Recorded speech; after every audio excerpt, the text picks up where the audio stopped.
Things just got very interesting for the San Francisco 49ers after their Week 10 loss to the Rams going into Week 11. You're watching the San Francisco 49ers Report. Chase Sr. here with you. And don't forget to support the show by hitting that thumbs up icon, subscribing to the channel, leave a comment down below. And I'm so glad all of you are here hanging out with me.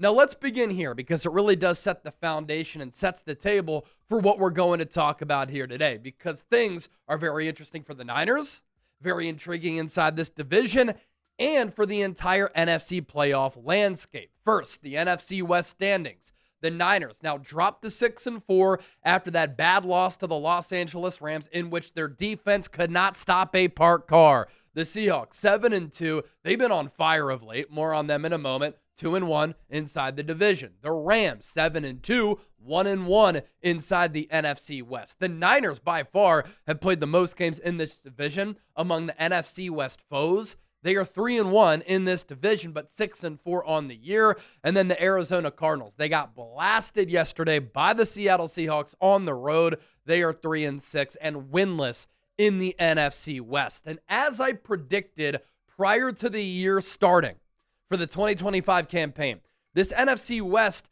is highly competitive. And I had said it wouldn't surprise me if 3 or 4 teams by season's end are battling to win this division.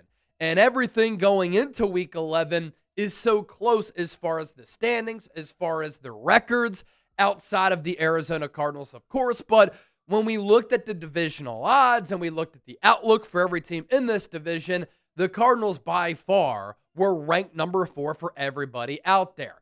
As for the Seattle Seahawks, right? They are atop this division and they are rolling right now. Since losing to the Niners in Week 1, it's a high-quality win for San Francisco on the road. Seattle 7-1 in their 8 games since that opening loss to the Niners at home. And the only game that the Seahawks lost was that wild game against the Tampa Bay Buccaneers, where the Bucs went up, then the Seahawks came surging back, and then late in the game, both teams were on the seesaw going back and forth, exchanging touchdowns, and then Sam Darnold, after Baker Mayfield led a scoring drive, he got picked off the helmet of a Buccaneers defender, chip shot field goal for Tampa Bay. They could have easily won that game. And they've been led this year by Sam Darnold. You know who wishes they still had Sam Darnold as their quarterback?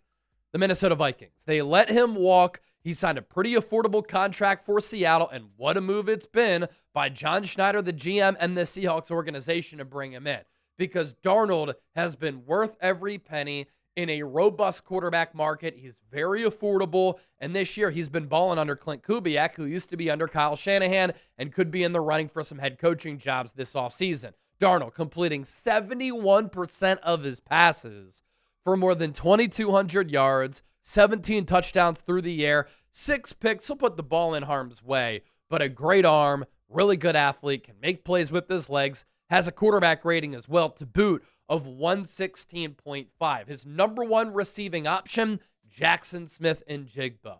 This offseason, what did the Seahawks do? Got rid of DK Metcalf, got rid of Tyler Lockett, 2 pivotal members of their receiving core, and they did that because they had confidence that JSN was an elite player and was going to break out. Well, he's setting records at this point. I mean, look at the production. Already going into Week 11, 63 catches. He's already over 1,000 yards, leads the NFL, 16.5 yards per catch, 5 receiving touchdowns on 85 targets. This is such a complete team that the Seahawks have. I think they are a threat in the NFC to possibly represent the NFC Super Bowl 60 at Levi's Stadium. But of note, of course, the Niners beat Seattle in Week 1. That's a quality win. Look at what this ball club has done on offense and defense. 3rd in points per game, 9th in yards per game, 2nd in yards per play. They've had a lot of explosives. 16th on 3rd downs, number 6 in the red zone. On defense, 5th in points per game, 9th in yards per game, 4th in yards per play, 12th 3rd down percentage, and 7th in the red zone. They are a top 5, top 10 unit on offense and on defense. Their remaining schedule here, some difficult games here, no doubt. Huge one coming up this week. And it's going to be in that Sunday afternoon slot. At Rams, home against the Titans, home against the Vikings, on the road against the Falcons, home against the Colts. They play the Rams again on the road against the Panthers, at 49ers. Of course, you're hoping that Seattle can drop a few of those games, and the Niners can go on a run. We'll talk about the Niners here in just a moment. Why would you go anywhere else? Continue to hang out here with us. As for the Los Angeles Rams, in second place in this division, the Rams are also hot. They have 4 straight wins, all of those wins coming since that shocking loss to the Niners back in Week 5. So you think about what the Niners have done this year. They've already beaten Seattle, playoff team. They've already beaten the Rams, playoff team, in this division. And so their divisional record is something they can hang their hat on, but something that can help them by season's end in trying to make the playoffs. This is why all of this is so interesting. The Rams, led by Matthew Stafford, who is having an MVP caliber season. I'm not sure how he's not getting more buzz to be the most valuable player. He's maybe having the best season of his career. And I mentioned this yesterday during our post-game show. He's completing 67% of his passes, 2,400 yards, 25 touchdowns to 2 interceptions this season. What a fantastic touchdown to pick rate. And he has a quarterback rating of 114.8. So him and Darnold just playing marvelous football this season. And the Rams, I actually think their defense is a little bit overrated. They've struggled at times against the Niners. In the second half, they couldn't stop a nosebleed against the Eagles. On paper, though, they have some good rankings on defense. 2nd in points per game, 11th in yards per game, 6th in yards per play, 2nd on third downs, number 3 red zone touchdown scoring percentage. And then on offense, another solid unit here. 5th in points per game, 5th in yards per game, 9th in yards per play, 11th on third downs, and in the red zone. The Rams' remaining schedule: home against the Seahawks, home against the Buccaneers. That's these 2 games, really going to be huge games inside the NFC for playoff seeding and implications, right? Then the Rams go on the road against the Panthers, on the road against the Cardinals, home against the Lions, at Seahawks, home against the Falcons, home against the Cardinals to round out the year. So you look at the Rams schedule, you look at the Seahawks schedule, there are some games in which they could potentially drop from here on out, but right now they are both white-hot football teams. As for the Cardinals, not worried about them winning this division. And I'm bringing up winning the division because if the Niners can somehow pull that off, and we'll look at their schedule here in a moment, you host a playoff game. You host that playoff game, you've got home field advantage, you win that, anything can happen when you're in the dance. Now, as far as the Cardinals go, record-wise, not good. But all year, really outside of that Seattle game, they've been in every single game. I mean, there was a stretch where they lost 3 or 4 straight games on last-second field goals. So they're pesky, and I think they're a better offense with Jacoby Brissett at quarterback.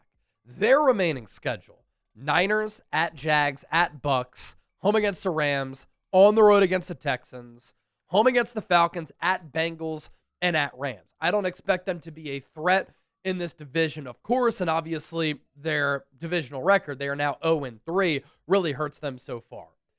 Let's talk about the Niners here. For as bad as Sunday's loss was against the Rams, the Niners really have an opportunity here to take control of their season over the next month. I know a lot of you, like me, very frustrated by the fact that the Niners did not make a move at the NFL trade deadline. They're so obviously a few defenders short, and making a move for a defender or 2 would really help them the rest of the way on defense because they have so many holes there. But over the next month, Niner fans, this is good news for everybody wanting San Francisco to make the playoffs here. They're going to be favorites in their next 4 games with a bye week sprinkled in there. And so the Niners have an opportunity here to really grab the 2025 campaign by the neck and make a playoff push. They should beat the Cardinals, right? On the road, going to be hard, but they should beat Arizona. They're the better team, especially coming off a loss, right? Week 12. Panthers, Monday Night Football. Panthers have been competitive, but you should win that game. Week 13, on the road against the Browns. Kyle Shanahan has always struggled against Jim Schwartz, but you should win that game because Cleveland stinks. You have your Week 14 bye, and then Week 15 against the Titans. So you look at this slate here. Next 5 weeks for San Francisco. 4 of these games are extremely winnable to make a playoff push. At Cardinals, home against the Panthers on Monday night, at Browns, bye week, and then you play one of the worst teams in football in the Tennessee Titans. Then after that, the final 3 weeks of the year, you're on the road against the Colts on Monday night. That's going to be a huge game for both teams.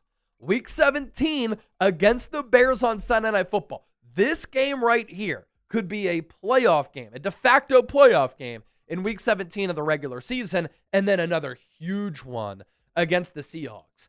These final 3 games are very hard, which is what makes the next 4 games and the next 5 weeks for San Francisco extremely crucial and very interesting. Now, will the Niners make the playoffs? That is today's poll question. Let me know down in the comment section how you're feeling about this. P for playoffs, M for miss. Let me know right now. Now, this episode of the 49ers Report is brought to you by PrizePicks, the hard-hitting football action, even better with PrizePicks. The weather might be changing, but the feeling of being right, it never gets old. So keep the season rolling on PrizePicks by getting $50 instantly in lineups when you play your first $5. PrizePicks is also the only app that offers stacks, meaning you can pick the same player up to 3 times in the same lineup. You want to pick more on Josh Allen's pass yards, rush yards, touchdowns. Now you can pick all of them in the same lineup, only on PrizePicks. Follow other PrizePicks players directly on the app. Copy their lineups in one click. Whether it's a friend, a celebrity partner, or just somebody whose picks you like, hit the follow button and check out every lineup they create in the new feed tab on PrizePicks. A 3-pick power play for some Monday Night Football. Another big game inside the NFC. A.J. Brown, more than 56.5 receiving yards. Josh Jacobs, more than a half rushing or receiving. Touchdown, Saquon Barkley, more than 76.5 rushing yards. Download the PrizePicks app today. Use the code CLNS to get $50 in lineups after you play your first $5 lineup. That's code CLNS to get $50 in lineups after you play your first $5 lineup. PrizePicks, it's good to be right. Now, as of right now, going into Monday Night Football, if the season were to end, the Niners would be on the outside looking in of the NFC playoff picture, meaning they would not be a playoff team as of right now after losing to the Rams. The NFC playoff picture looks as such. The Seattle Seahawks at 7-2. If the Eagles win tonight, they will move up to the number 1 seed. They have a better conference record than Seattle. And so right now, Seahawks, they have home field advantage in the number 1 seed. That could be short-lived. We'll see what happens between the Eagles and the Packers. Eagles the 2 seed, Packers the 3 seed. The Bucks were the 2 seed going into this week. With a loss, they have dropped down to the number 4 seed. They lost at home to the New England Patriots. The 3 wild card teams here, Los Angeles Rams, number 5 seed at 7-2. The Lions with Dan Campbell calling the offensive plays, the 6th seed at 6-3, and then the Bears, the 7th seed at 6-3 as well. And you have to imagine, right? 2, maybe 3 teams in the NFC North make the playoffs.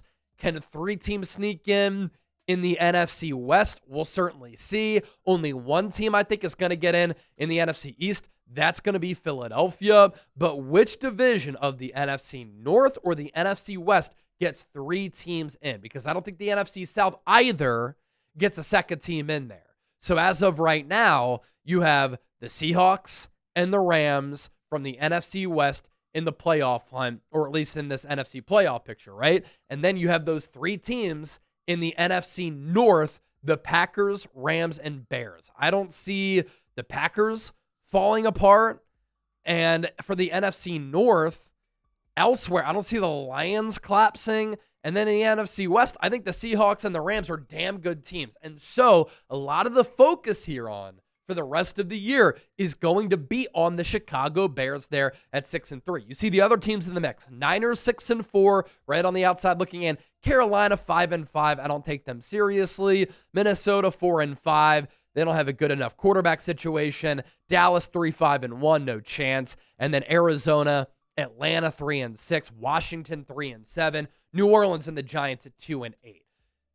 I'm not taking any of these teams seriously outside of San Francisco in the other category, right? And so I think the Niners really going to be competing with the Bears the rest of the way for that 7 seed. The Bears, they started the season 0-2, excuse me. They are 6-1 in their last 7 games. But for Chicago, this is huge for the Niners. Niners' schedule is pretty easy. Bears' schedule really starts to ramp up. On the road against Minnesota, home against the Steelers, at Philadelphia on Black Friday, on the road against the Packers, at Browns, Packers again at home. That's a Saturday game. On the road against the Niners. That could be a huge one, as I noted. And then week 18, they round out against the Detroit Lions at home. So if you're a Niner fan and you want the Niners to make the playoffs here, you're hoping that Chicago can drop some of these games, especially over the next month, and the Niners can win some of these games over the next month, because that could really decide what that final wild card team is when the playoffs come around. And remember what happened in 2021. The Niners were underdogs against Dallas in the wild card round. They won. They were underdogs against the number 1 seeded Green Bay Packers in the divisional round. They won. They were up 17-7 in the NFC title game against the Rams. Should have won that game. What happened? Rams go on to win the Super Bowl against Cincinnati. So when you get in the playoffs, really anything can happen. As for Carolina, look, I'm not taking them seriously. As I mentioned, they've been feisty. They've been competitive. I like what Dave Canales has been able to do as a head coach for that football team. But do you really think they're going to make a push at the postseason? I don't think so. I think the NFC is too stacked, but the Niners can control that by just beating Carolina at Monday Night Football, or on Monday Night Football in a couple of weeks, right? The Panthers' remaining schedule: at Falcons, at Niners, home against the Rams, Saints at home, home against the Bucks, Seahawks, and then Bucks. Obviously, one of these games is an away game, but that's a pretty difficult remaining slate for Carolina there. And so with that, I think they drop out, and the Niners can make them drop out, or at least win the head-to-head by beating Carolina Monday Night Football in a couple of weeks. The formula the rest of the way for the San Francisco 49ers: they are 6-4. Right now, they're the number 8 seed in the NFC. The defense is young, and obviously without a pass rush, the inability to stop the run, they got blasted against the Los Angeles Rams. They got pantsed. But can the defense show some strides and improvements the rest of the way? You have trust in Robert Saleh to maximize this defense the best way that he can, even though he doesn't have a lot of ingredients to cook with in the kitchen. And so let's just say the Niners defense plays a little bit better, especially with some easy opponents coming up over the next month, right? That leads me to the offense. This Niners offense, and George Kittle talked about this after the game, is going to have to carry this team in order for the Niners to make a playoff push and to get into the postseason. And this is what's going to happen. There are going to be some growing pains with this defense. We said it going into the year. So this Niners offense, getting Ricky Pearsall back, maybe at some point Brandon Ayuk, although I wouldn't be surprised if he doesn't return this year, is going to have to average around 30 points per game.